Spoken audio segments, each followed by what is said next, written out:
Alors, dans cette vidéo, on va aborder la guerre froide, mais de manière beaucoup plus posée et beaucoup plus longue que dans les vidéos habituellement de 3 minutes. L'idée, c'est d'aborder le sujet dans sa globalité en prenant trois exemples, trois points d'appui. Le premier point d'appui, c'est Berlin, qui sera la première partie qui sera la première partie de la vidéo.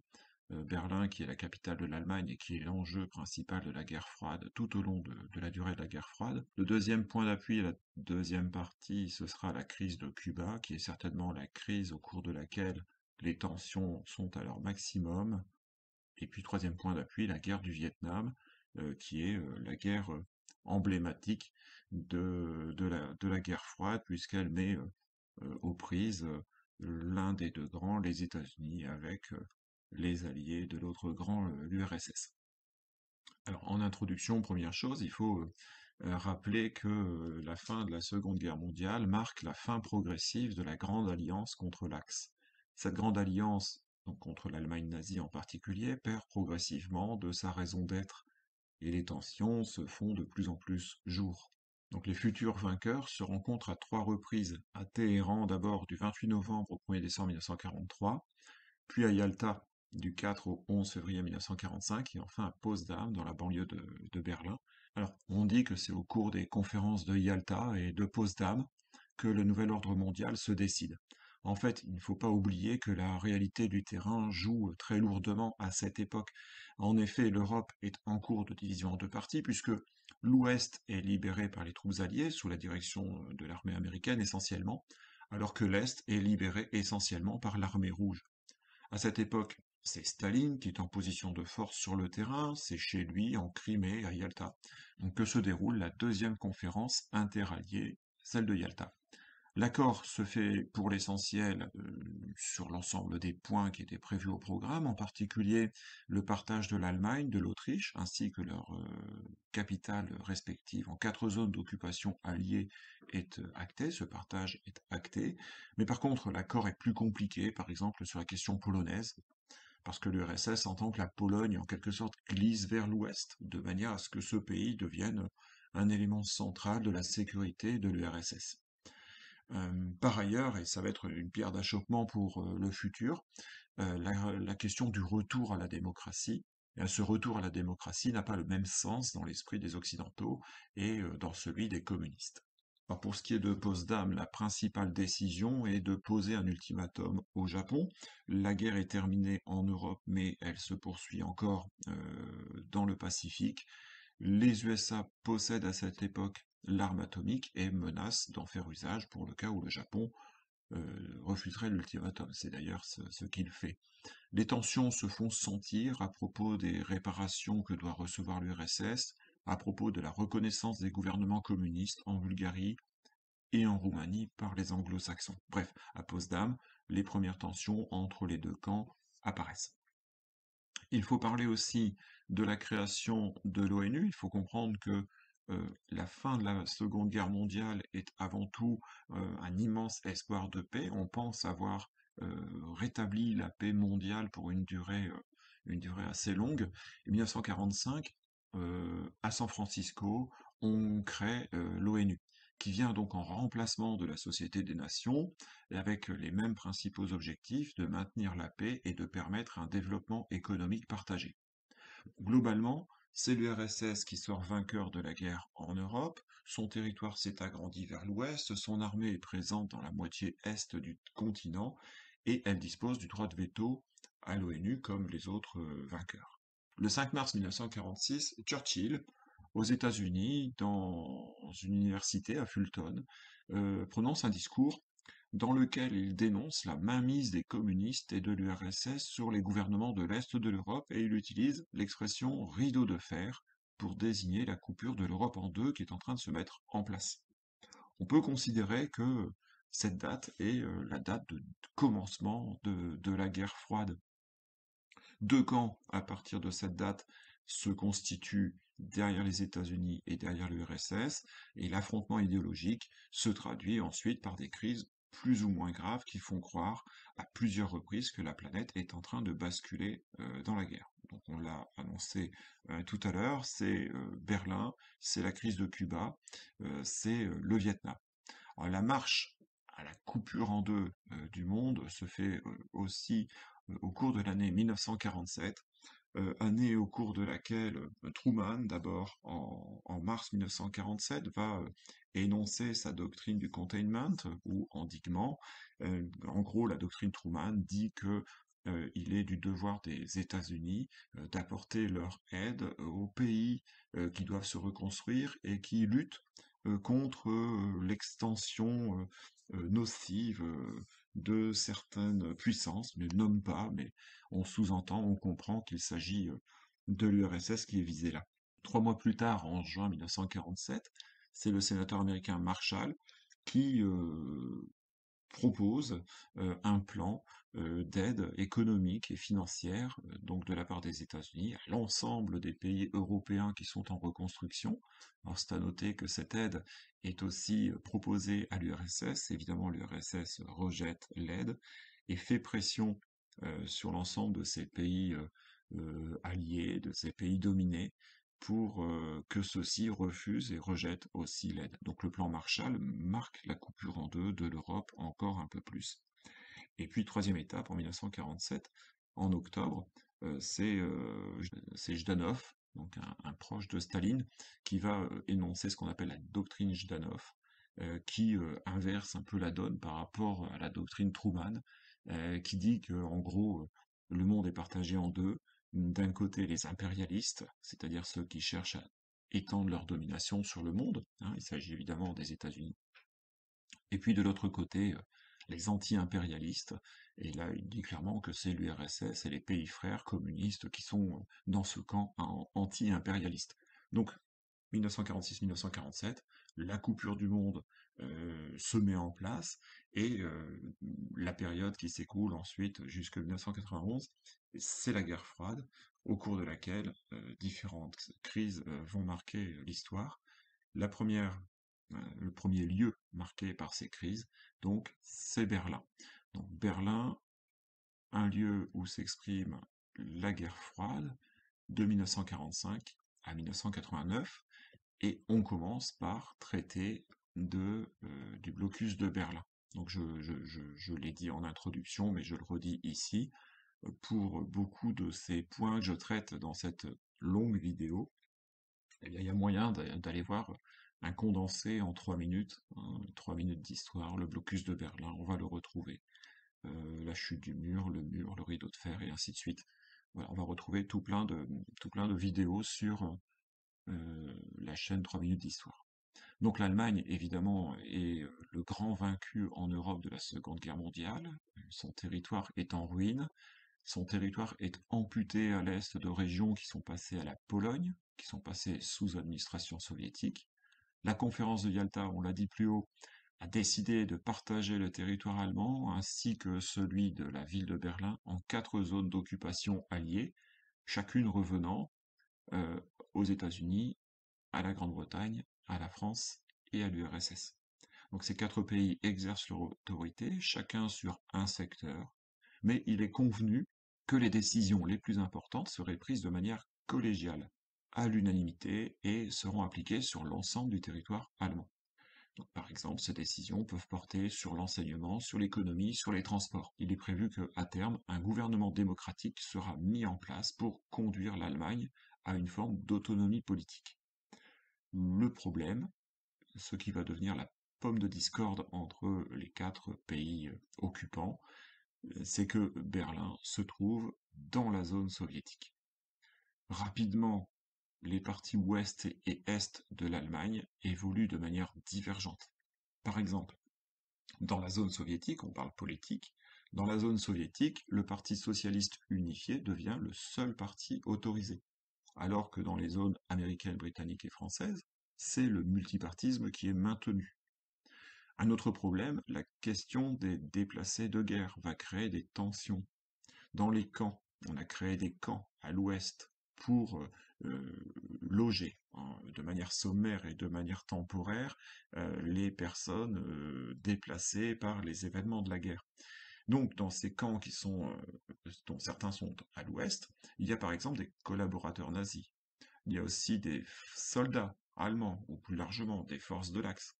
Mais il y a aussi des prisonniers de guerre soviétiques, des rescapés des camps de la mort. Et les vainqueurs signent et vont appliquer des accords de rapatriement. Certaines des personnes qui sont logées dans ces camps d'urgence vont refuser de retourner, entre guillemets, chez eux. Et en particulier, c'est le cas d'Ukrainiens et de ressortissants des pays baltes qui refusent de retourner dans ce qui est maintenant des territoires dominés par l'URSS. Donc, ça donne lieu à des tensions et finalement les alliés occidentaux donnent raison à ces gens en 1948 contre l'avis de l'URSS. Les parties ouest et est de l'Allemagne n'évoluent pas de la même manière, les écarts se creusent, en particulier aussi dans le domaine économique.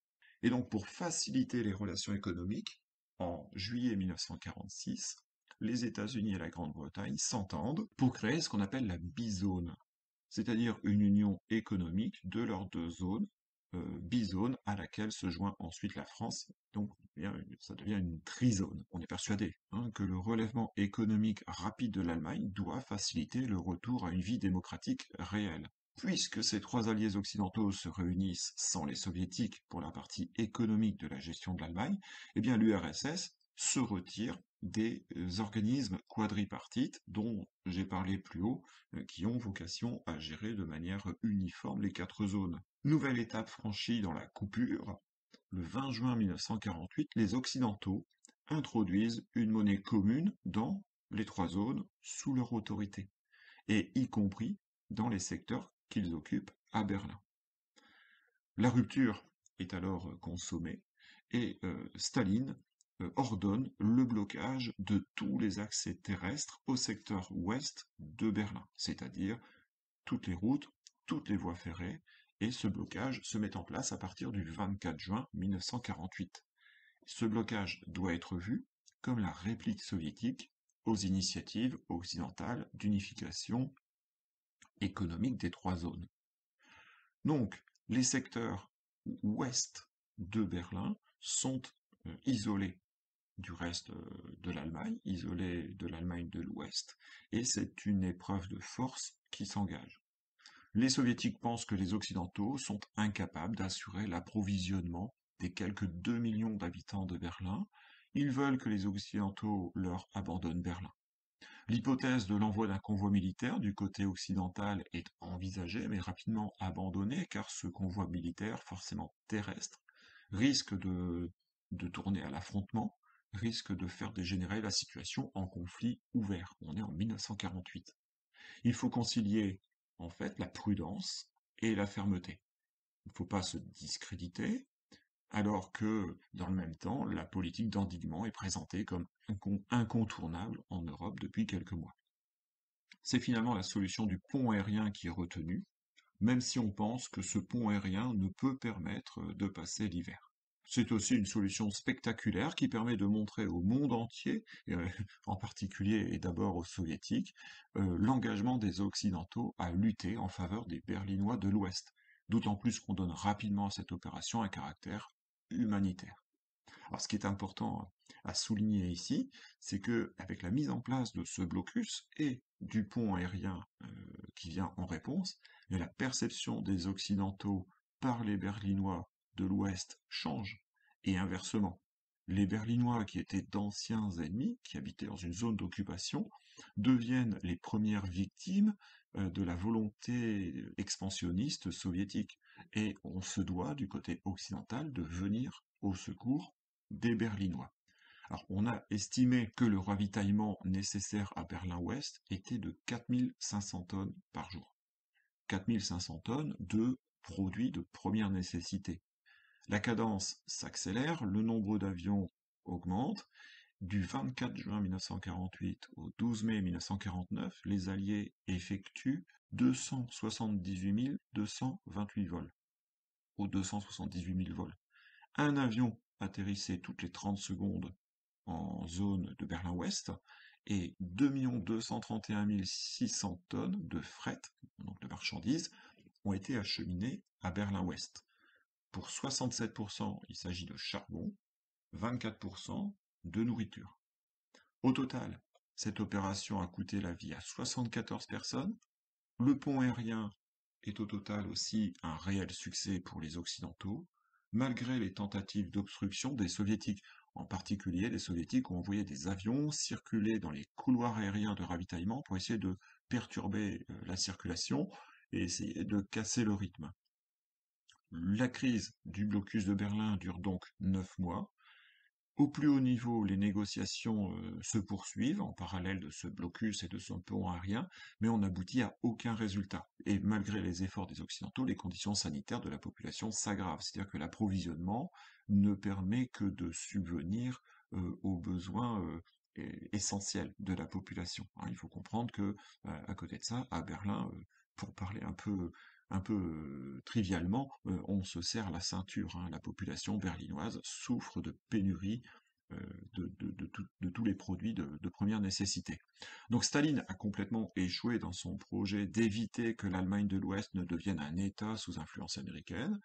Il voulait en finir avec la présence des Occidentaux dans les secteurs ouest de Berlin et en plein dans la zone soviétique, donc il échoue. Et le blocus est finalement levé le 23 mai 1949. Alors, ce blocus, cette fin de blocus donne naissance, dans les mois qui suivent, à deux Allemagnes. Les zones occidentales sont officiellement unifiées, et donc c'est la naissance de l'Allemagne de l'Ouest, la RFA, République fédérale d'Allemagne, et en octobre, c'est l'Allemagne de l'Est qui naît. L'Allemagne de l'Est, c'est la RDA, République démocratique allemande. Donc cette crise, la crise du blocus de Berlin, est certainement la première crise majeure de la guerre froide. Et comme dans beaucoup d'autres crises, les dirigeants ont avant tout cherché à éviter l'escalade, par exemple, en n'envoyant pas les chars ou en laissant passer les avions du pont aérien. Deuxième crise concernant Berlin, en 1961, la crise dite du mur de Berlin. Berlin est donc l'enjeu principal de la guerre froide. La première crise de Berlin l'a montré, celle du blocus, et Berlin sort donc divisé en deux parties de la crise de 1948-49. Les habitants ne vivent pas pour autant séparés. Les contacts, les échanges, les relations entre Berlin-Ouest et Berlin-Est restent possibles. Chaque jour, des milliers de Berlinois passent de l'Est à l'Ouest, par exemple pour le travail, pour faire des achats, pour aller voir de la famille ou des amis. Il faut imaginer, par exemple, que il y a une rue en particulier qui s'appelle la Bernauer Straße, où, qui est coupée en deux par la délimitation entre l'Est et l'Ouest. Donc vous habitez d'un côté, vous êtes à Berlin-Ouest, et les maisons en face sont à Berlin-Est. Donc vous traversez la rue et vous êtes de l'autre côté. Donc, chaque jour, des milliers de personnes passent d'un côté à l'autre, mais en parallèle, la croissance économique, l'évolution économique dans les deux parties de l'Allemagne va conduire à une énorme différence de niveau économique. À l'ouest, on profite pleinement du miracle économique allemand. Hein, ça a été le surnom qu'on a donné à cette période de forte progression économique de l'Allemagne. Miracle économique qui est soutenu en grande partie par l'aide américaine du plan Marshall, alors qu'à l'Est, on supporte encore pour beaucoup de produits une situation de pénurie. On ajoute à ça que Berlin est la seule zone de contact entre l'Est et l'Ouest où il soit possible de franchir la frontière sans problème, sans contrôle, et donc c'était en fait une ouverture, une brèche dans le rideau de fer. De ce fait, depuis 1949, depuis la fin de la crise du blocus, de nombreux Allemands de l'Est ont, entre guillemets, voté avec leurs pieds, c'est-à-dire qu'ils ont émigré à l'Ouest. Ils sont environ 2 700 000 à avoir quitté l'Est entre 1949 et 1961 pour s'installer à l'Ouest. Et ce chiffre est en constante augmentation, surtout après 1953, année au cours de laquelle les ouvriers de Berlin se sont révoltés. et leur révolte a été écrasée, et le contrôle idéologique est de plus en plus fort sur la population de la part du régime est-allemand. Donc cette émigration importante pose un premier problème, celui de la démographie à l'Allemagne de l'Est, puisque les gens qui partent sont essentiellement des jeunes soit en couple, soit célibataires, et donc il y a une crise, un départ des forces vives du pays, et puis cet exode pose un deuxième problème, un problème idéologique. C'est d'abord un affront fait au communisme, aux soviétiques, puisque 2 millions de personnes préfèrent passer la frontière parce qu'elles jugent qu'il fait meilleur vivre dans l'autre camp, de l'autre côté. Alors, depuis toujours, le dirigeant soviétique Khrouchtchev considère que les secteurs ouest de Berlin sont comme une tumeur cancéreuse, c'est entre guillemets une tumeur cancéreuse au cœur du bloc soviétique, et il importe de trouver une solution pour supprimer cette tumeur. Les menaces à propos de Berlin-Ouest se sont multipliées à la fin des années 1950, au début des années 1960. L'URSS, par exemple, a fait à plusieurs reprises la demande que Berlin-Ouest soit mise sous tutelle de l'ONU. L'URSS a aussi menacé de laisser la RDA prendre le contrôle des voies d'accès à Berlin-Ouest. C'est une forme d'ultimatum qui vise à étouffer progressivement Berlin-Ouest. Au début de l'année 1961, des rumeurs courent concernant la fermeture prochaine du passage vers l'ouest par Berlin. De plus en plus, des mesures coercitives, c'est-à-dire de limitation de déplacement, sont mises en place, qui visent à limiter le nombre de personnes qui peuvent travailler à l'ouest tout en résidant à l'est. Alors c'est dans la nuit du 12 au 13 août 1961 que l'opération Muraille de Chine est mise en place. En fait, elle commence dans cette nuit, et puis elle s'étend sur les semaines et les mois ensuite. Il est faux de penser que le mur a été construit en une nuit. Par contre, il est vrai que la frontière a été fermée en une nuit, puisque les Vopo, les policiers est-allemands, prennent place le long de la frontière, des barbelés sont tirés, le mur de Berlin se complète progressivement et presque jusqu'à sa destruction, hein, au moins jusque dans les années 1970. Alors, physiquement, ce mur n'est réellement un mur que dans la partie la plus urbanisée de la ville de Berlin. Il mesure environ 3,62 m haut et est long de 155 km, qui font le tour de Berlin-Ouest. Voilà, très souvent, on pense que le mur de Berlin coupe la ville en deux. En fait, il encercle les trois secteurs de Berlin-Ouest. Ce mur est gardé par quelques 14 000 gardes-frontières. Ce mur, c'est aussi des clôtures électrifiées, des fossés anti-véhicules, des miradors, des bunkers, des chiens d'attaque. Du côté soviétique, du côté de l'Est, ce mur est qualifié, il est le rempart antifasciste qui doit protéger le monde libre et socialiste. Le passage entre l'Est et l'Ouest, du coup, n'est plus possible, sauf par 14 points de passage qu'on appelle les checkpoints, qui sont très strictement gardés de part et d'autre, et pour lesquels il faut avoir les bonnes accréditations et les bonnes autorisations pour pouvoir passer. Sa première et sa plus forte conséquence à la construction du mur de Berlin, c'est d'abord sur la vie quotidienne des Berlinois. Il est construit par surprise, il sépare les familles, il sépare les amis, il sépare les collègues. 65 000 Berlinois se trouvent de fait du jour au lendemain séparés de leur lieu de travail. Immédiatement, les Berlinois de l'Est se trouvent sous l'autorité plus forte de l'Allemagne de l'Est, et on dit parfois d'ailleurs que la construction du mur constitue l'acte de naissance de la RDA, et la répression sur la population de Berlin-Est se fait plus forte. Ce mur permet donc la consolidation de la RDA en permettant de s'imposer comme une autorité réelle sur sa population et en lui permettant de tarir, d'assécher le flot des migrations. Mais le mur marque la fin de l'intention, aussi en même temps la fin de l'intention d'annexer Berlin-Ouest par l'Est. À l'Ouest, le mur provoque une consternation importante, évidemment. Il constitue surtout une grande désillusion pour ceux qui espéraient, qui pensaient pouvoir mener une politique intelligente envers la RDA, une forme de politique de réconciliation qui aurait pu conduire à la réunification des deux Allemagnes. L'opposition entre les deux régimes devient plus grande. C'est le maire de Berlin-Ouest qui a la réaction la plus véhémente en dénonçant l'emmurement de sa ville, mais globalement, les réactions officielles à l'Ouest sont relativement modérées à l'égard de l'URSS et de la RDA. La construction du mur donne une image très négative du bloc de l'Est et prouve de manière symbolique son échec économique face au bloc occidental. Le bloc de l'Est n'est en réalité finalement qu'une vaste prison dans laquelle les dirigeants sont obligés d'enfermer des citoyens, avec pour seule idée de les empêcher de fuir.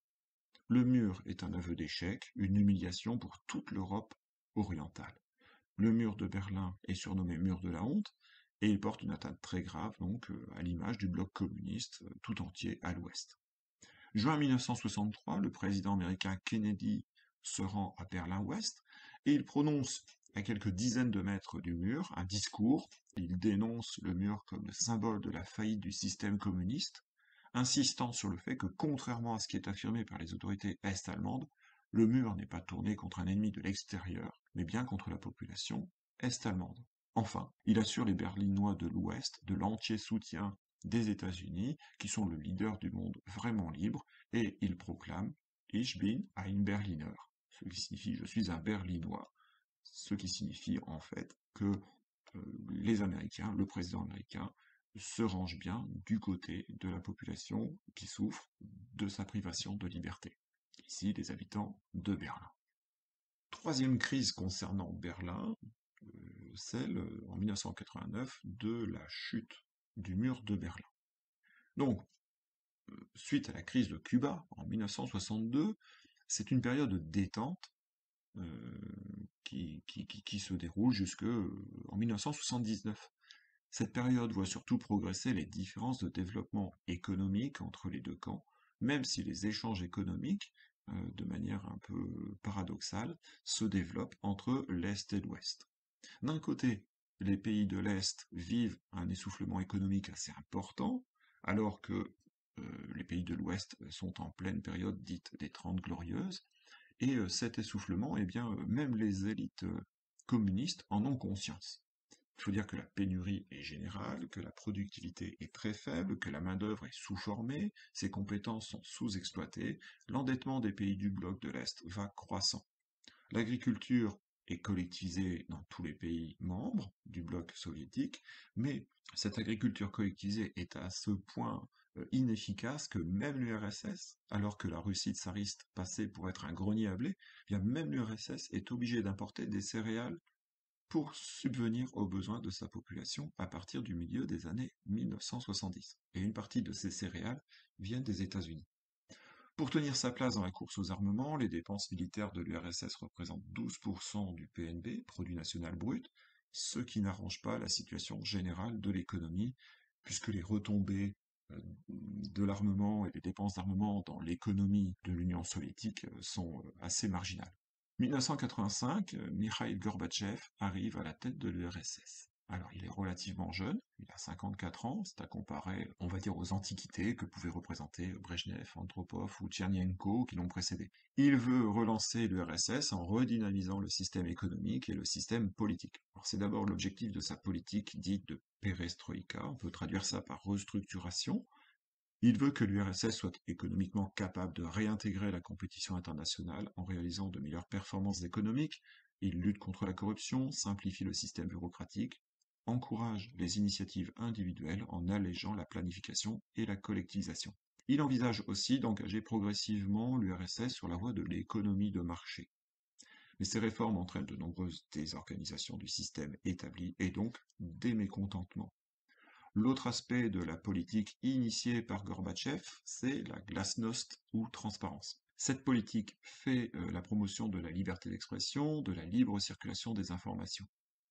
En parallèle, Gorbatchev engage une politique internationale plus détendue. Il rencontre le président américain, Ronald Reagan. Pour réduire les stocks d'armes nucléaires, il réduit les forces armées soviétiques, annonce le retrait partiel de ses troupes des pays d'Europe centrale où elles stationnaient. Il appuie les réformateurs au sein des partis communistes qui dirigent les pays frères d'Europe de l'Est. En Pologne, des élections libres sont organisées en août 1989. Elles sont remportées par le parti politique qui est issu du syndicat Solidarité, dont les membres entrent au gouvernement. En Hongrie, au printemps 1989, le gouvernement a ouvert le rideau de fer et l'émigration depuis la RDA devient très forte. Alors qu'en RDA, rien ne bouge, l'immobilisme prévaut malgré le mécontentement croissant de la population.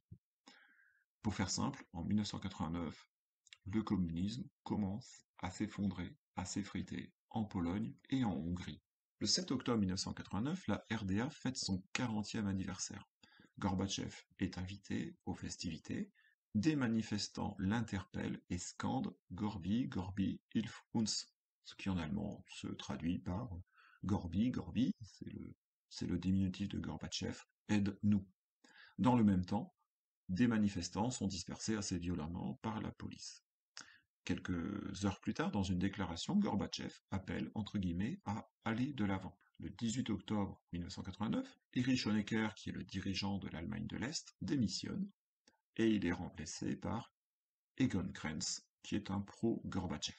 Il faut rappeler, remettre dans le contexte les événements de la RDA depuis début septembre. Depuis le 4 septembre, à Leipzig, des manifestations ont lieu chaque lundi. Ces manifestations sont appelées manifestations du lundi.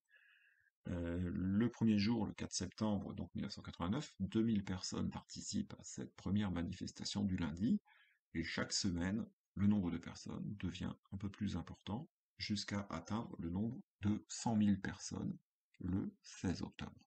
Ces personnes défilent, elles appellent à des élections libres, au respect des libertés, à l'ouverture des frontières. Ces manifestations font tache d'huile, à Leipzig d'abord et surtout, mais ensuite dans les principales villes d'Allemagne de l'Est. Début novembre, Egon Krenz annonce un plan de réforme qui va dans le sens des demandes donc formulées par la population.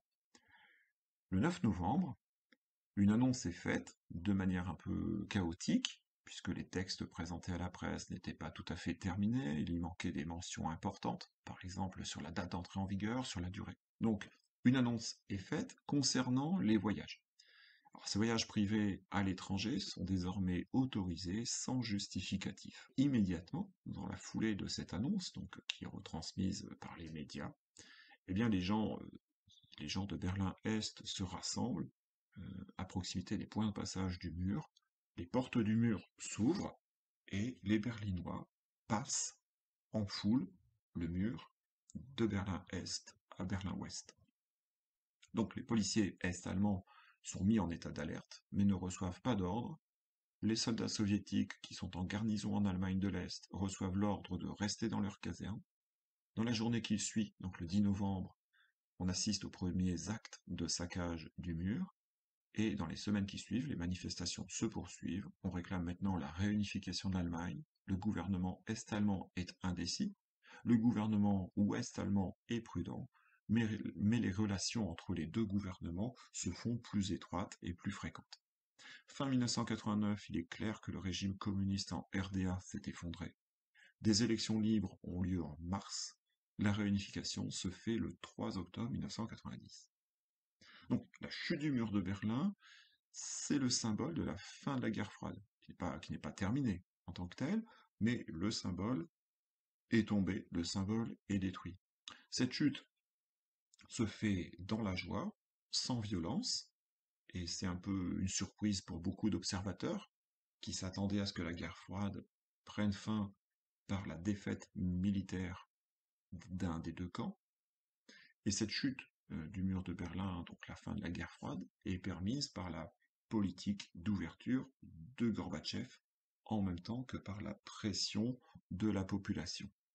L'effondrement, l'effritement du bloc soviétique se poursuit jusqu'au 31 décembre 1991, date à laquelle Gorbatchev démissionne de son poste de l'URSS, son poste de dirigeant de l'URSS.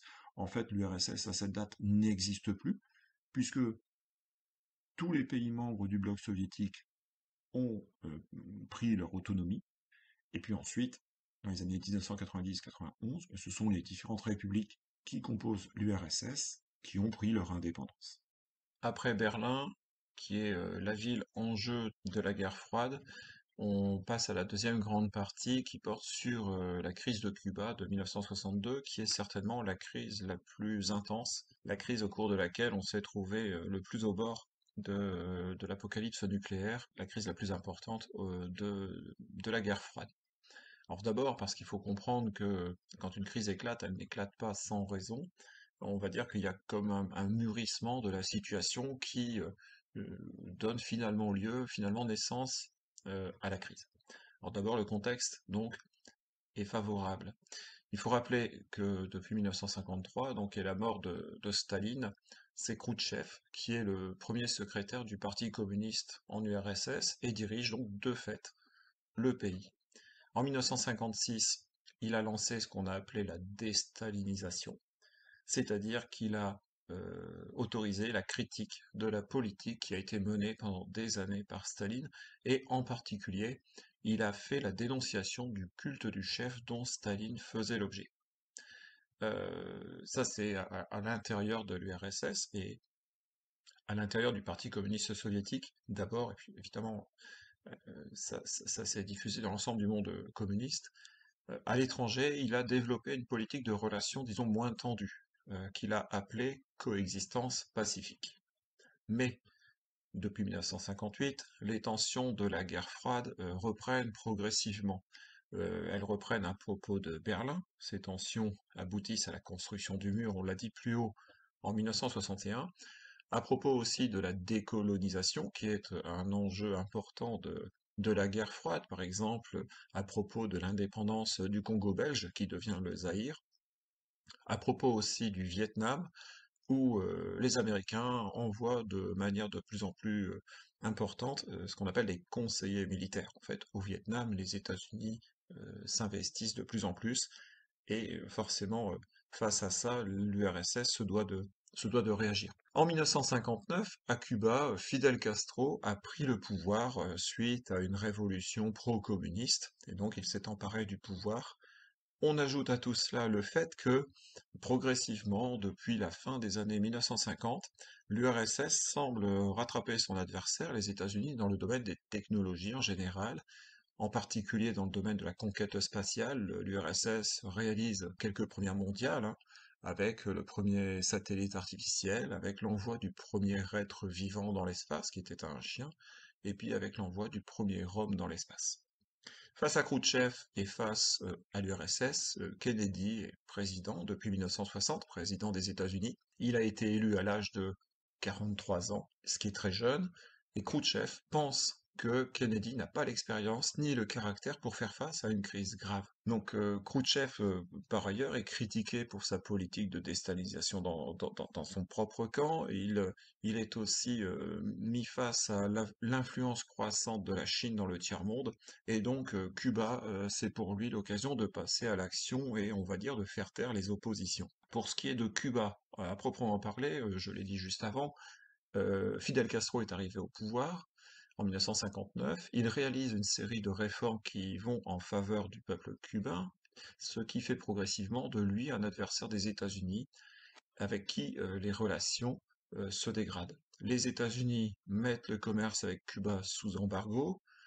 Les États-Unis apportent leur aide aux opposants de Castro à Cuba ou en exil. Ces opposants sont aussi en exil.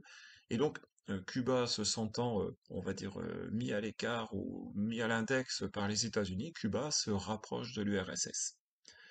Kennedy installé à la Maison-Blanche, ça c'est en janvier 1961, eh bien il décide de durcir l'attitude des États-Unis envers Cuba et il accepte que soit réalisé, mis en œuvre, un plan de débarquement à Cuba. Ce plan a été élaboré par la CIA sous le mandat d'Eisenhower, qui était le président précédent Kennedy. C'est ce qu'on appelle le débarquement dans la baie des Cochons, qui a lieu en 1961. Ce débarquement dans la baie des Cochons en avril 1961, c'est une action présentée comme une action de personnes, d'exilés anticastristes, qui sont appuyées par les Américains.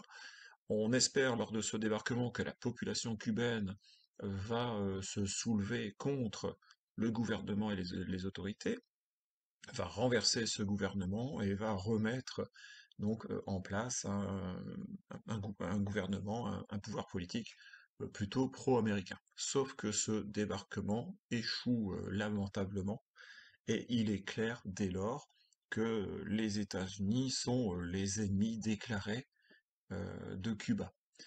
Et à l'inverse, il devient clair pour l'URSS que son rôle est de protéger Cuba en lui livrant des armes, en lui apportant une aide économique, une aide technique, et aussi en multipliant les déclarations menaçantes à l'encontre de quiconque voudrait porter atteinte à l'indépendance cubaine. Alors c'est dans ce cadre que Khrouchtchev impose à la direction de l'URSS d'envoyer le matériel nécessaire à l'installation de missiles soviétiques à Cuba, missiles portant des têtes nucléaires. Alors ce plan prévoit l'installation à Cuba de rampes de lancement de missiles, deux types de missiles qui ont une portée respective de 1900 et 4000 km. Cuba se trouvant à 200 km des côtes de la Floride, c'est quasiment l'intégralité du territoire américain qui se trouverait alors sous la menace directe de ces missiles soviétiques nucléaires. En complément, le plan soviétique aussi prévoit que 50 000 hommes seraient déployés sur l'île de Cuba. Alors, cette installation commence progressivement à partir de septembre 1962, qu'elle dure donc jusqu'à sa découverte au mois d'octobre. Il faut ajouter ici, avant de passer au point suivant, que Cuba est le théâtre de l'installation de missiles soviétiques, mais dans les mois qui ont précédé, les États-Unis ont installé en Turquie des missiles d'une portée de 2400 km. Et ces missiles américains menacent directement le territoire soviétique. Alors, deuxième point, la tension va passer rapidement une vitesse supérieure. On était là dans une période où la tension était assez palpable. On passe vraiment à une crise ouverte et à un potentiel conflit nucléaire au cours du mois d'octobre 1962. Alors c'est le 14 octobre qu'un avion espion américain prend des photos de travaux qui sont en cours sur l'île de Cuba. Évidemment, ces photos sont étudiées à la loupe pour essayer de comprendre le pourquoi du comment de ces travaux, et en étudiant ces photos, le Pentagone découvre qu'il s'agit de travaux visant à l'installation de rampes de lancement de missiles. Kennedy est mis au courant 2 jours plus tard, et on apprend en même temps que des cargos soviétiques font route vers Cuba, avec à leur bord vraisemblablement des missiles, certainement à charge nucléaire, et des avions bombardiers soviétiques. Alors cette découverte ne change en rien le rapport de force, c'est-à-dire l'équilibre en matière d'armement stratégique, le nombre de missiles ne change pas vraiment. Par contre, l'installation de ces missiles sur l'île de Cuba est une menace directe pour le territoire des États-Unis. Et cette installation montre que la coexistence pacifique en fait n'est qu'un leurre. C'est-à-dire que on parle d'un côté, Khrouchtchev parle d'un côté de coexistence pacifique, cette idée que les États-Unis et l'URSS sont voisins et doivent vivre dans la moins mauvaise entente possible sur la même planète, mais d'un autre côté, cette coexistence pacifique, c'est en fait aussi une période au cours de laquelle on vient placer des missiles extrêmement dangereux aux portes des États-Unis. Et donc ça met aussi, cette installation, cette crise met aussi à mal l'image de la superpuissance américaine dans le camp de l'Ouest, puisque elle doit justement, cette puissance, cette superpuissance américaine, doit justement montrer qu'elle est capable de faire rebrousser chemin à ses adversaires. Alors, pour terminer sur le contexte que j'ai commencé il y a un bon moment dans cette vidéo, coup sur coup, donc pour faire le bilan, Kennedy a eu à faire face à la crise qui a suivi l'expédition, l'échec de l'expédition de la baie des Cochons, à la crise qui est consécutive à la construction du mur de Berlin, aux premières difficultés qui apparaissent suite à l'intervention au Vietnam, et donc il est temps, il se doit là d'agir avec la plus grande des fermetés.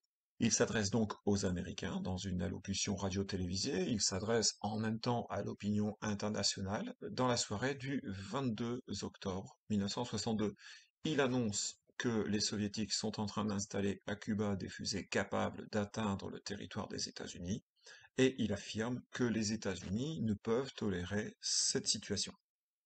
Il passe donc à la télévision des clichés prouvant que ces rampes de missiles sont en construction. Il fait référence aux années 1930 et à la conférence de Munich pour insister sur la nécessité d'une attitude ferme, et il présente les mesures de rétorsion qui tiennent en 7 points, mais en fait c'est le principal qui est le principal de ces points, c'est le premier. Les États-Unis décident de mettre en place un blocus autour de l'île de Cuba. Alors, dans le texte, Kennedy n'emploie pas le terme de blocus, parce que le mot blocus est un acte de guerre.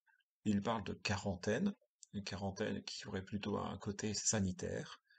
L'idée, c'est que les navires soviétiques, les navires en général, ont interdiction de quitter l'île de Cuba ou de venir y aborder pour y débarquer ou y embarquer du matériel. Et en plus de ces mesures de blocus, eh bien la flotte américaine a reçu une mission d'interception, c'est-à-dire que les navires qui passeraient outre ces dispositions seraient soit saisis, soit coulés. Et clairement, si un navire est coulé, si c'est un navire soviétique, eh bien la riposte soviétique ne se ferait pas attendre et rapidement la situation pourrait dégénérer en un affrontement armé, en un conflit nucléaire. Alors l'Amérique, l'opinion publique américaine ne veut pas de la guerre, mais on a bien conscience que cette politique dite du bord du gouffre, qui est menée alors, est la seule possible. Le risque d'un conflit nucléaire est important, mais l'opinion publique approuve l'action du président Kennedy. Par exemple, dans un sondage qui date du 26 octobre, 84% des sondés le soutiennent. Alors, les alliés des États-Unis apportent de leur côté leur soutien aux leaders du bloc occidental. Et dès lors, on entre dans une période de très très forte tension, puisque c'est l'apocalypse nucléaire qui devient possible, qui devient palpable. Les États-Unis déploient 40 000 Marines en Floride, qui sont prêts à lancer une opération d'invasion de Cuba. Les forces navales américaines prennent rapidement place pour installer le blocus, alors qu'un convoi de 24 cargos soviétiques est en route pour Cuba.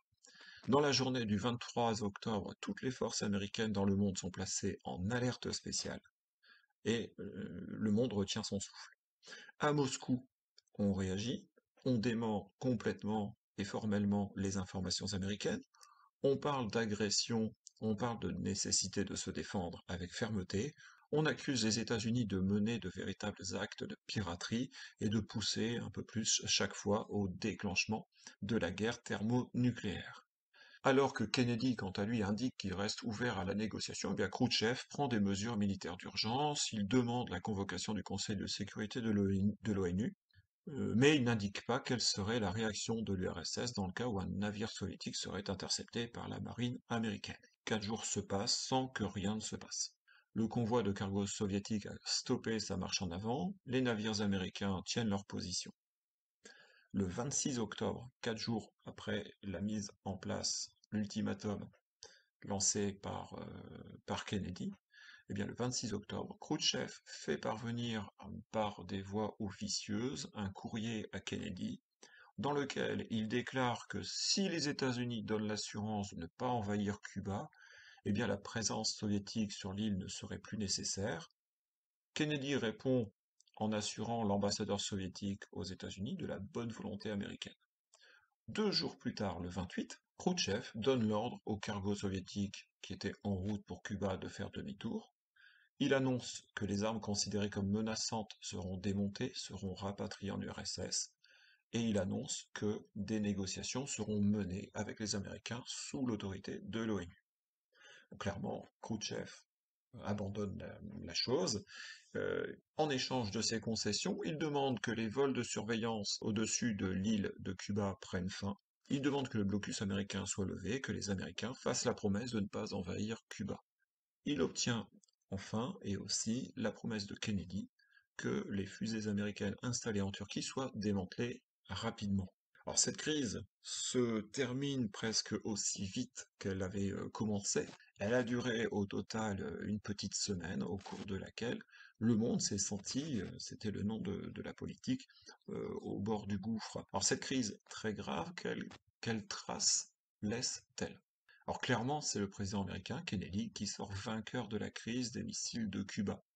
Celui-ci passe dans son camp pour être celui qui était capable de faire reculer les soviétiques, tout en évitant l'escalade nucléaire et tout en laissant à son adversaire des arguments pour sauver la face, c'est-à-dire une porte de sortie. Mais si Khrouchtchev a abandonné la partie aussi facilement, c'est parce que cette crise se déroulait dans une région du monde où les intérêts de l'URSS étaient relativement faibles. Une région qui se situe plutôt dans l'hémisphère américain. Cet épisode pousse les Américains à reconsidérer leur position par rapport à la conception soviétique d'une coexistence pacifique. En fait, avec la fin de la crise de Cuba, c'est une période dite de détente qui commence, période de détente qui dure jusqu'en 1979. Cet épisode des missiles de Cuba marque, on l'a dit, le point le plus fort des tensions de la guerre froide. À aucun autre moment, le monde n'a paru aussi proche de l'apocalypse nucléaire. Et donc, suite à cette crise, bien des négociations s'engagent sur l'interdiction des essais nucléaires. Un premier traité est signé dès le mois d'août 1963 pour limiter les essais nucléaires. Kennedy cherche aussi à assouplir la position américaine en déclarant si nous voulons que l'Union soviétique adopte dans le monde une attitude plus éclairée, nous devons réexaminer la nôtre. Donc on entre dans une période qu'on appelle de détente, où chacun va essayer de limiter les provocations, de limiter les raisons de tension. Ces échanges entre les deux grands pendant la crise ont revêtu une importance capitale. Et donc, on décide de mettre en place ce qu'on appelle le téléphone rouge entre le Kremlin et la Maison-Blanche. En fait, ce téléphone rouge n'est ni un téléphone, ni rouge. Il s'agit en fait d'un télétexte qui évite d'attendre une douzaine d'heures pour avoir une réponse. La réponse peut être quasi immédiate. Et donc, ce téléphone rouge, bon, c'est une expression journalistique, permet aux dirigeants de chacun des deux grands pays, États-Unis et URSS, de communiquer presque directement. Alors, les concessions faites par les États-Unis laissent à penser que Khrouchtchev a pu un peu quand même sauver la face dans cette crise. En fait, c'est bien le dirigeant soviétique qui est perdant de cet épisode. Bien sûr, les États-Unis tolèrent le régime castriste à quelques kilomètres de leur côte, le blocus est levé, mais le démantèlement des fusées américaines installées en Turquie devait se faire tôt ou tard, parce qu'elles étaient d'un modèle dépassé. Et d'ailleurs, elles sont démontées et remplacées par des missiles beaucoup plus performants qui sont embarqués à bord de sous-marins.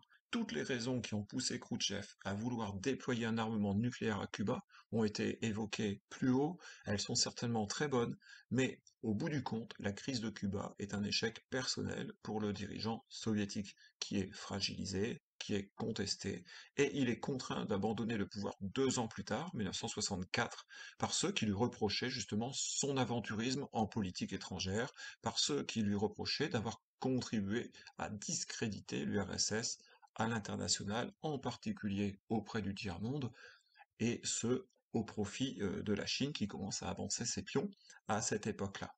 La crise des missiles de Cuba donne donc un contenu très concret à la notion de terreur nucléaire. Elle est, avec les crises qui se déroulent à Berlin, l'image même de la guerre froide. Elle est très médiatisée, elle est portée devant le Conseil de sécurité de l'ONU, qui ne peut pas faire grand-chose.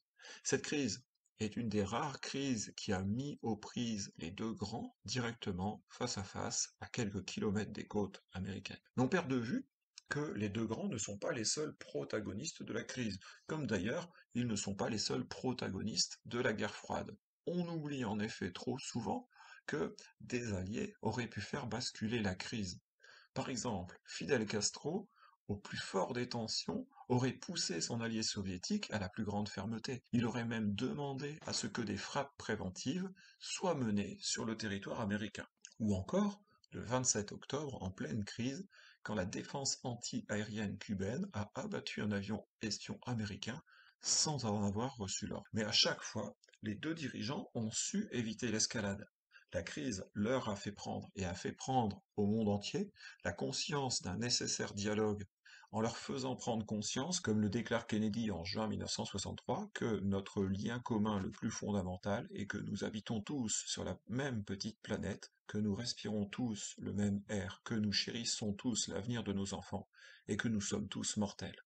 Pourtant, Cette humiliation soviétique est à l'origine de la volonté de l'URSS de parvenir à une situation d'égalité en matière d'armement et en matière de puissance navale. C'est cette volonté de rattraper le retard accumulé sur les États-Unis qui désormais gouverne la politique soviétique pour les 20 ans à venir. Troisième point de ce développement, de cette vidéo, la guerre du Vietnam. La guerre du Vietnam, c'est un conflit qui est à la fois long et complexe. Et j'ai choisi donc de me limiter ici aux événements les plus marquants, aux tendances profondes, sans vouloir entrer dans le détail, pour éviter justement d'avoir un propos trop compliqué. Alors, première partie, d'abord, les États-Unis entrent en guerre dans cette guerre du Vietnam progressivement. 1946-1954, c'est la guerre d'Indochine. Donc c'est une guerre de décolonisation au cours de laquelle la colonie indochinoise lutte victorieusement finalement contre le colonisateur français.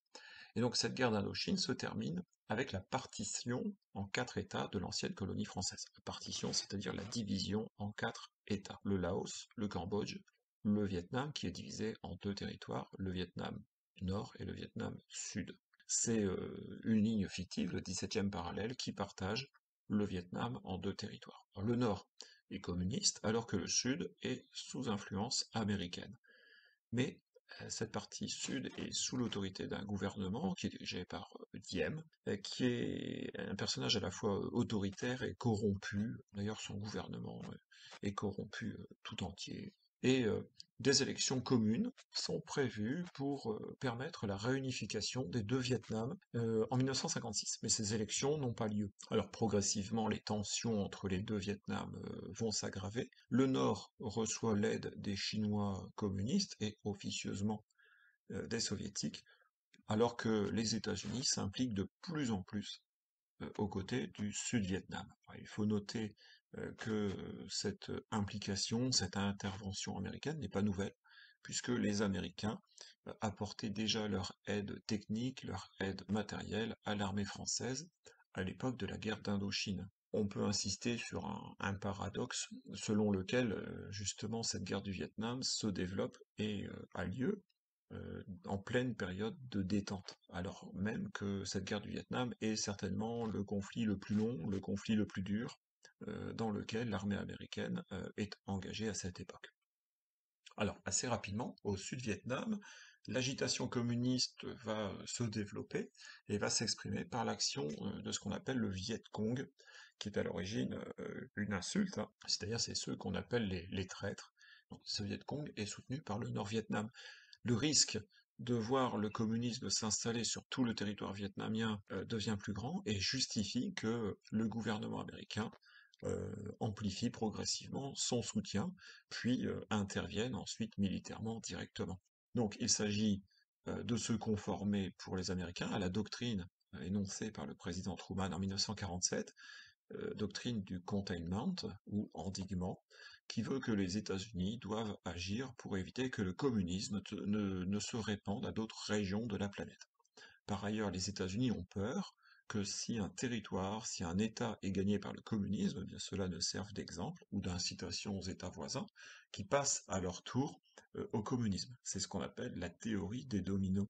Ici, on pense que si le Vietnam bascule dans le communisme, eh bien les pays voisins, le Cambodge, le Laos, l'ensemble des pays d'Asie du Sud-Est et par extension l'ensemble des pays du tiers-monde pourraient basculer dans le communisme à la suite de l'exemple du Vietnam. Progressivement, les opérations de guérilla isolées laissent place à une véritable guerre. Pourtant, cette guerre n'a pas réellement de début, difficile de trouver une date qui soit celle du début de la guerre du Vietnam, puisque l'implication américaine est progressive.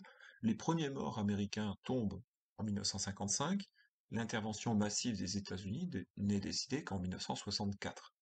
Cette guerre n'a pas de déclaration de guerre, et elle n'a pas non plus de front. On ne peut pas présenter une carte où le territoire serait partagé en deux camps. Au total, 185 000 soldats américains sont présents au Vietnam en 1965, 536 000 en 1968. Donc on a une intervention plus massive au milieu des années 1960. Les Américains, quelques chiffres pour donner l'ampleur de l'intervention, Les Américains déversent sur l'ensemble de l'Indochine, c'est-à-dire qu'en fait les communistes ont des bases et des voies de ravitaillement aussi au Laos et encore au Cambodge. Donc les voies de ravitaillement, c'est ce qu'on appelle la piste Ho Chi Minh, qui est en fait tout un entrelacis de chemins de chemins de jungle.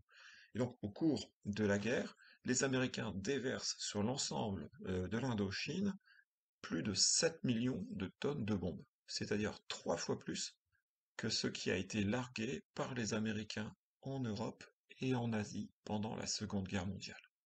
C'est 10 fois plus que ce qui a déjà été utilisé pendant la guerre de Corée. Et malgré cette débauche d'énergie, eh bien, l'armée américaine ne parvient pas à obtenir de réels résultats.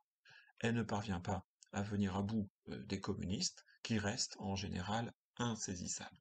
Alors, il faut dire que les soldats américains doivent affronter ces communistes dans un environnement naturel qui est difficile. C'est la jungle, c'est l'humidité, c'est la chaleur. Les ennemis sont bien entraînés, sont déterminés, ils mènent une guérilla incessante dans un environnement qu'ils maîtrisent, et ces ennemis bénéficient de plus en plus du soutien de la population. C'est-à-dire que plus les Américains donnent l'impression à la population d'être une armée d'occupation ou qui mène des exactions, eh bien plus la population va glisser vers le soutien aux communistes. Alors Nixon est élu à la présidence des États-Unis en 1968, en partie sur la promesse de sortir les États-Unis de la guerre du Vietnam. En 1968, les États-Unis changent leur politique, on parle de vietnamisation du conflit. Alors l'idée, c'est de retirer progressivement les troupes américaines du terrain, de laisser le terrain, de laisser le sol, à proprement parler, à l'armée sud-vietnamienne, qui a la responsabilité donc de l'effort de guerre au sol, et l'armée américaine, à partir de là, n'intervient plus que par des moyens aériens et de manière de moins en moins importante. Alors, dans le même temps, les États-Unis se rapprochent de la Chine pour qu'elle fasse pression sur le Nord-Vietnam. Ils se rapprochent aussi des autorités nord-vietnamiennes et engagent des négociations secrètes. 23 janvier 1973, les accords de Paris sont signés et ils mettent fin à l'intervention militaire des États-Unis au Vietnam. Les deux États vietnamiens se retrouvent face à face sur le terrain, progressivement, et surtout à partir du début de l'année 1975, les troupes communistes reprennent leur marche en avant, reprennent le sud, et le 30 avril 1975, bien les derniers Américains, c'est essentiellement du personnel de l'ambassade des États-Unis, doivent quitter dans la précipitation Saigon, qui est la capitale du Sud-Vietnam, qui tombe finalement aux mains des forces du Nord.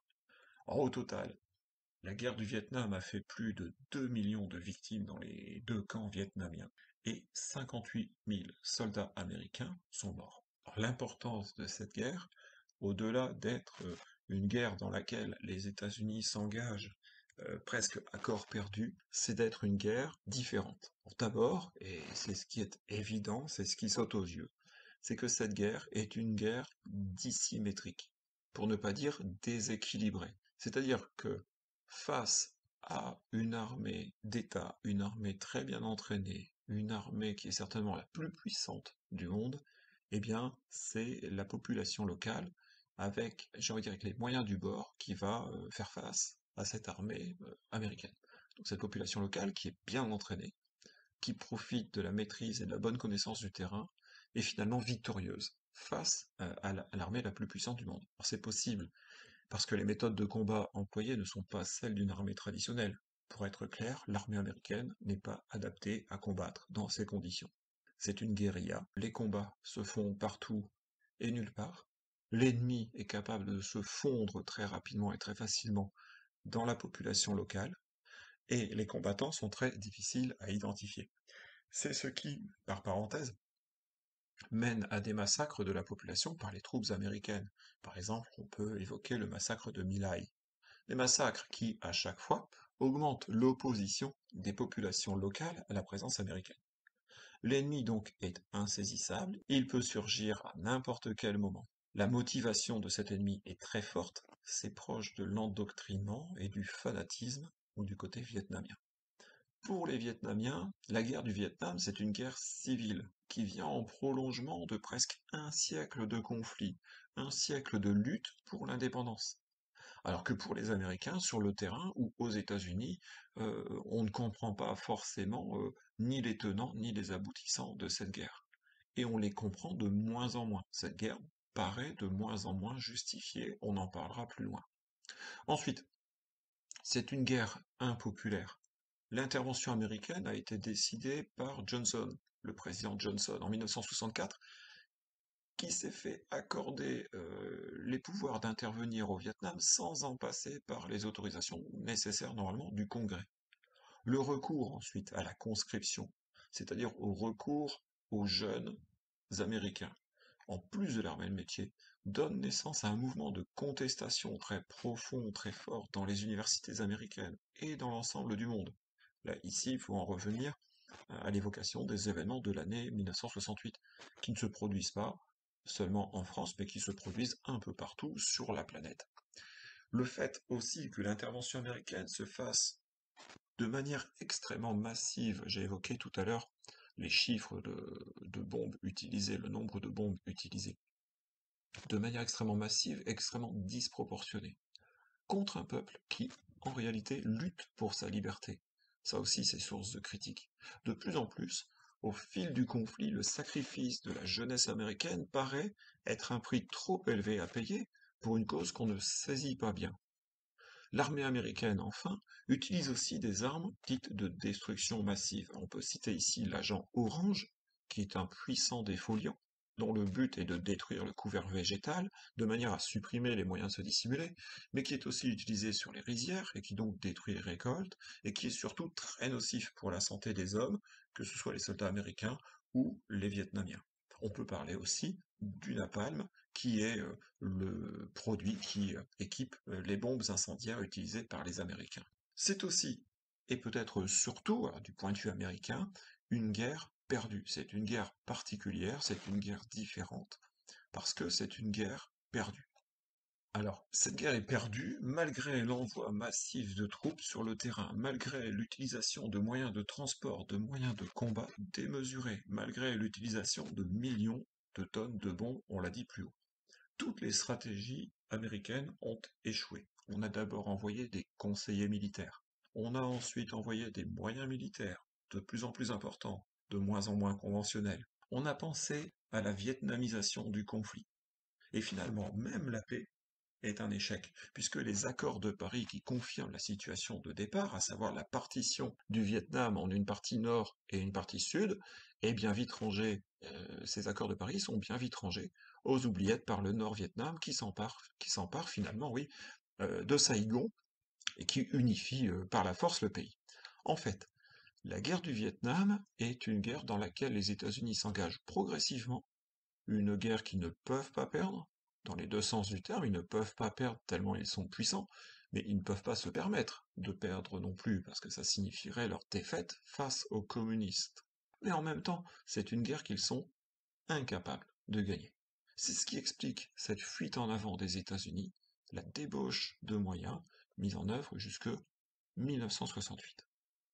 Alors, dans le contexte de la guerre froide, cette guerre du Vietnam est lourde de conséquences pour les États-Unis. Les Américains, progressivement, semblent prendre conscience, semblent parfois accepter que leurs valeurs, au pluriel, que leurs modes de vie, ne sont pas partagés par l'ensemble de la planète, et qu'ils peuvent même être contestés. Ils prennent conscience aussi que leur armée, qui est supposée agir pour le bien, pour le maintien des droits, pour la justice, pour la liberté, est aussi capable d'atrocités, et qu'elle commet des violences tout à fait intolérables. Les États-Unis pensaient ne pas pouvoir mener de mauvaises guerres, ne pas défendre de mauvaises causes. Et depuis le début de la guerre froide, il y avait comme un consensus entre la population américaine et le gouvernement, l'armée. La politique extérieure que mènent les États-Unis n'a pour but que de protéger la justice, permettre le développement économique et social. Le containment est nécessaire pour juguler l'avancée du communisme dans le monde.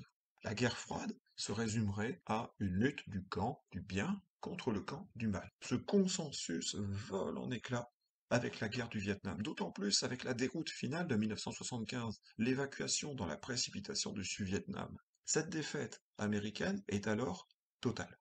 Pourtant, Si la digue américaine cède, on doit rappeler ici la théorie de l'endiguement, eh bien la théorie des dominos ne se vérifie pas. Le communisme ne prend pas de position dominante dans la région. On peut parler de traumatisme pour les États-Unis. Il n'est qu'à voir et à évoquer un peu la production cinématographique de l'époque. On peut évoquer le film de Michael Cimino, Voyage au bout de l'enfer, ou la série des Rambo. La défaite américaine est une onde de choc mondiale. La dénonciation du militarisme, de ses excès, s'exprime dans tous les pays et nourrit les mouvements contestataires de la fin des années 60. Jusqu'à Berlin en 1968, où Kennedy avait été acclamé en leader du monde libre en 1963. Il avait proclamé Ich bin ein Berliner en soutien aux Berlinois de l'Ouest, enfermés par le mur. Dans un autre domaine, la guerre du Vietnam fait exploser les dépenses militaires des États-Unis et fragilise encore un peu les finances du pays. En août 1971, Nixon annonce que le dollar n'est plus convertible en or. C'est la fin du système mis en place à Bretton Woods après la Seconde Guerre mondiale. Sa déclaration crée un désordre monétaire international qui est en partie à l'origine de la crise économique qui commence en 1973 et marque la fin des Trente Glorieuses. Au total, l'affaiblissement des États-Unis est donc multiforme. On peut évoquer la dévaluation du dollar, le début de la crise économique, l'affaire du Watergate, le développement de mouvements pour les droits sociaux qui se conjuguent et qui s'additionnent pour donner des États-Unis et aux États-Unis eux-mêmes une image de faiblesse. Image qui se traduit d'abord par le nouveau mot d'ordre utilisé par les présidents Ford et Carter, No more Vietnam, on ne veut plus de Vietnam.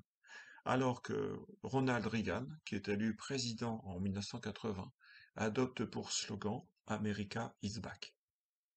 Dans la guerre du Vietnam, les opinions publiques, et au premier chef l'opinion publique américaine, jouent un rôle important. Et donc j'ai choisi d'utiliser 4 photos en support justement du travail sur ces opinions publiques. L'idée c'est de montrer qu'une photo de presse peut jouer un rôle sur le sens de l'histoire. Ces opinions publiques s'expriment, elles manifestent par le biais de la presse, par le biais des journaux télévisés, par le biais de manifestations. Ces opinions s'expriment et elles influent sur les décisions politiques qui concernent la guerre du Vietnam, en même temps que ces opinions publiques sont influencées par les images de la guerre. Donc, 4 photographies de presse emblématiques sont présentées ici, 4 photographies de presse à propos de la guerre du Vietnam, qui marquent toute une inflexion, un moment important dans la guerre du Vietnam, parmi des dizaines et des dizaines de photos qui ont été prises au cours de cette guerre. Alors, la première photo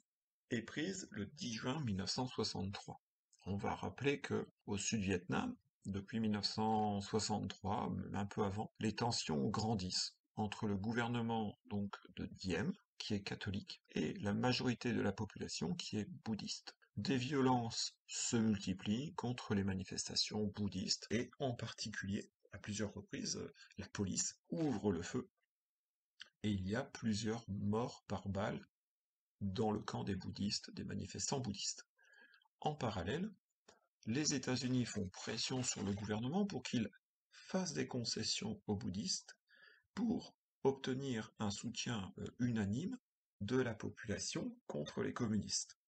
Le gouvernement reste sur ses positions, campe sur ses positions qui sont clairement pro-catholiques et anti-bouddhistes. Alors, le 10 juin 63, le journaliste Michael Brown reçoit une information anonyme lui annonçant que quelque chose d'important va se produire le lendemain, donc le 11 juin 1963, à un carrefour important de la ville de Saigon, la capitale du Sud-Vietnam.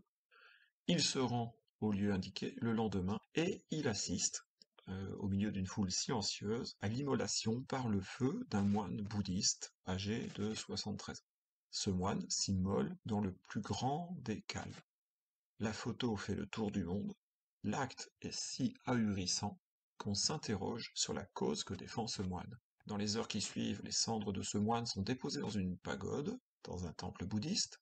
Une foule nombreuse vient pendant plusieurs jours rendre hommage à ce moine et à son sacrifice, et chacun dépose quelque chose dans une urne, pour financer la lutte contre le gouvernement. Et ce quelque chose, soit c'est quelques pièces d'argent, soit c'est parfois un bijou, une alliance. Et dans les jours qui suivent, d'autres immolations de moines bouddhistes ont lieu. La belle-sœur de Diem s'exprime en interview. Alors, il faut savoir que Diem est célibataire, il n'a pas d'épouse, et cette belle-sœur de Diem, elle joue le rôle un peu de première dame du pays, et donc elle s'exprime en interview à propos de ces immolations. Elle commence par se féliciter de ces immolations, elle parle de barbecue, et propose même de fournir les allumettes. Bref, c'est de la provocation pure et simple. Évidemment que la population du Sud-Vietnam est choqué par ces propos et bascule dans le camp des bouddhistes. Diem, en réponse à l'agitation grandissante, décrète la loi martiale, c'est-à-dire que ce sont les militaires qui deviennent les forces de l'ordre, hein, qui maintiennent l'ordre dans le pays. Des militaires sud-vietnamiens prennent contact en sous-main avec les Américains et posent la question qu'est-ce que feraient les Américains en cas de coup d'État contre Diem? La réponse est relativement claire. Les Américains répondent que il n'est pas question pour eux d'encourager un coup d'État, mais s'il y a un coup d'État contre Diem, nous ne ferons rien. Donc le coup d'État a lieu le 1er novembre 1963. Diem et son frère sont arrêtés et au cours de leur transfert, eh bien, ils sont abattus. Une junte militaire remplace Diem, donc une junte militaire, c'est un groupe de militaires qui prend le pouvoir et qui est favorable aux Américains. Et cette junte militaire accélère le passage à la guerre ouverte avec le Nord-Vietnam. Donc si je dois résumer à propos de cette photo, on part d'une contestation entre les bouddhistes, d'une tension, d'une contestation entre les bouddhistes et les catholiques, d'une répression de la part du gouvernement. Cette immolation met au jour les tensions qui existent, alerte l'opinion publique et conduit au renversement du gouvernement, le nouveau gouvernement en place, changeant la politique, le Sud-Vietnam, dans une politique qui va plus vers l'affrontement avec le Nord-Vietnam. Deuxième photo, cette photo date du 1er février 1968. Alors, on est en plein dans un événement important qui a marqué la guerre du Vietnam, qui s'appelle l'offensive du Tet. Alors, le Tet, c'est la fête de la nouvelle année lunaire au Vietnam, et les communistes ont choisi ce moment parce que justement il y a un relâchement, beaucoup de soldats sont rentrés dans leur famille, eh bien ils choisissent ce moment pour lancer une offensive sur tout le territoire. Alors cette offensive du Tet, elle est finalement un échec. Partout, les communistes sont repoussés, mais elle donne l'image, elle donne l'évidence que les communistes sont capables de coordonner une offensive sur l'ensemble du territoire. Et donc, lors de cette offensive du Tet, cette photo est prise par un photographe américain qui s'appelle Eddie Adams.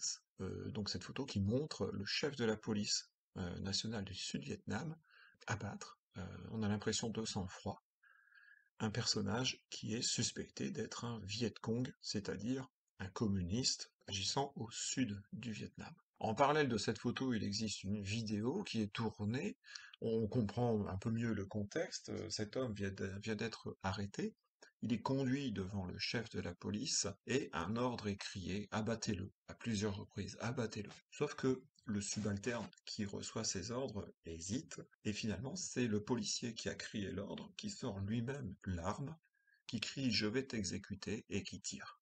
Et la photo est prise au moment justement du tir. C'est ce qui rend cette photo atroce, parce qu'elle fige le dernier instant d'une personne, parce que sa brutalité est extrême, parce que cette brutalité marque les esprits, en premier lieu aux États-Unis, où on est de plus en plus nombreux à se demander si on soutient le bon camp. Parce qu'on découvre au travers de cette photo, on prend conscience, au travers de cette photo, de la brutalité de la guerre. Alors, cette photo marque un tournant dans le soutien des États-Unis à la guerre, parce que l'opinion publique évolue. Est-ce que les États-Unis ont raison de dépenser une fortune et d'envoyer de plus en plus de jeunes se faire tuer pour défendre ce régime? Pour la petite histoire, mais ça reste à vérifier, enfin ça reste à vérifier, c'est certainement invérifiable. Dans certaines sources, on dit que le jeune homme qui est abattu, en fait, avait précédemment, dans les heures qui avaient précédé, avait abattu des personnes, les enfants en particulier de la famille du chef de la police. Et donc ce serait une haine explicable. Troisième photo, qui est certainement la plus connue des quatre, cette troisième photo date du 8 juin 1972. Alors, la photo est prise par Nick Hutt, qui est un photographe américain, et il accompagne ce jour-là l'armée du Sud-Vietnam dans une localité qui s'appelle Tran Bang, au Sud-Vietnam, pour une action contre des troupes nord-vietnamiennes qui seraient stationnées dans ce village. Alors, les opérations se terminent, on est en train de plier bagages pour prendre la route du retour quand un avion du Sud-Vietnam arrive, survole la localité et bombarde la colonne de civils qui étaient en fuite depuis ce village en les prenant pour des ennemis. Donc il les bombarde avec des bombes incendiaires au napalm.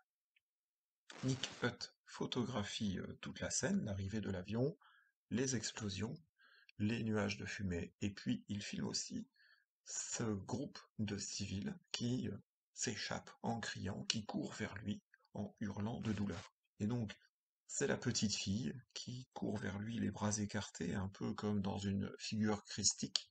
C'est la petite fille qui accroche le regard en lui criant ça brûle, aidez-moi. Nick Hutt la mitraille de photos, évidemment, et puis ensuite il lui porte secours. Il la conduit rapidement avec sa Jeep jusqu'à l'hôpital de Saigon, où elle subit au total 17 opérations. Alors cette photo fait le tour de la planète, elle fait la une des journaux dans le monde entier, et cette photo reçoit le prix Pulitzer en 1972, c'est-à-dire le prix de la meilleure photo de presse de l'année. Pour la petite histoire, évidemment, il faut d'abord souligner que l'aide de Nick Hutt à la petite fille a sauvé la vie de la petite fille. Deuxième chose, cette petite fille donc a survécu, elle a grandi, elle s'est installée aux États-Unis et elle est devenue ambassadrice de bonne volonté auprès de l'ONU en tant que victime vivante de guerre. Et cette photo, pour de nombreux Américains, eh bien, c'est la goutte qui fait déborder le vase. Ces enfants qui sont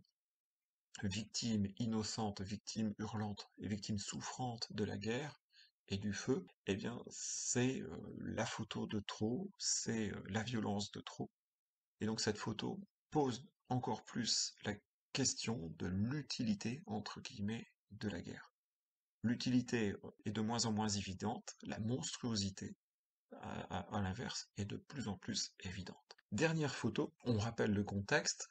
Les accords de Paris en janvier 1973 ont mis fin à la guerre du Vietnam et les troupes américaines se retirent. À partir du début 1975, les troupes nord-vietnamiennes avancent et reprennent progressivement tout le Sud-Vietnam jusqu'au 30 avril 1975 et la chute de Saigon. Or, cette photo est prise au moment de l'évacuation de l'ambassade américaine, alors évacuation qui n'a pas pu être complète, évacuation qui se fait de manière très chaotique, de manière très impréparée, et elle ajoute encore une pierre au côté navrant de l'intervention américaine au Vietnam. L'image des États-Unis, même dans la retraite, est encore abîmée. Malgré le côté prévisible de la défaite dans ces derniers jours du mois d'avril 1975, eh bien, l'avancée des Nord-Vietnamiens a été mal évaluée, l'urgence de l'évacuation a été mal appréciée, les Américains sont pris de court. Donc c'est un départ précipité, c'est un départ honteux, c'est un départ mal organisé. On abandonne sur place une partie de ceux qui auraient pu être évacués, qui auraient dû être évacués, et tout ça, ça ajoute encore au désastre vietnamien que connaît la superpuissance américaine, qui est finalement renvoyée chez elle par les miliciens d'une armée révolutionnaire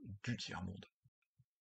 Alors pour conclure sur cette très longue vidéo sur la guerre froide, d'abord il est évident qu'on ne peut absolument pas tout dire sur la guerre froide, donc il a fallu choisir des thèmes, il a fallu choisir des points d'appui. Cette guerre froide dure de 1946 à 1991, c'est 45 ans qui sont faits de hauts et de bas, de tensions et de périodes qu'on appelle périodes de détente. Berlin d'abord a été l'enjeu principal de la rivalité entre les deux grands, entre les deux camps. La crise de Cuba a été la crise au cours de laquelle les États-Unis et l'URSS sont allés le plus loin dans la menace nucléaire. Et la guerre du Vietnam, c'est le conflit le plus long au cours duquel les deux camps s'affrontent. Alors contre toute attente, la guerre froide s'achève dans la paix, sans violence par l'effondrement, par la défection de l'URSS qui finalement se disloque. Les USA semblent sortir grands vainqueurs de la guerre froide. Contrairement à ce qu'on a pu croire à l'époque, le monde, pourtant, ne s'engage pas dans une période durable de paix. L'avenir de la Russie, de ses ex-républiques soviétiques, est incertain. La Yougoslavie, quant à elle, s'engage dans des guerres d'indépendance sanglantes. Et, surtout, l'ordre mondial qui s'installe change. On passe d'un monde bipolaire, divisé en deux camps, à un monde qu'on imagine unipolaire, c'est-à-dire dominé par une superpuissance américaine, hyperpuissance américaine, qu'on surnomme même gendarme du monde. Dans la réalité, l'ordre mondial est bien multipolaire, c'est-à-dire qu'on assiste au cours des années 90 et 2000 à l'émergence de puissances, pas forcément d'envergure mondiale, mais de puissances diverses, de puissances différentes, qui cherchent à jouer leur rôle et à s'imposer, soit dans leur région, soit dans leur domaine.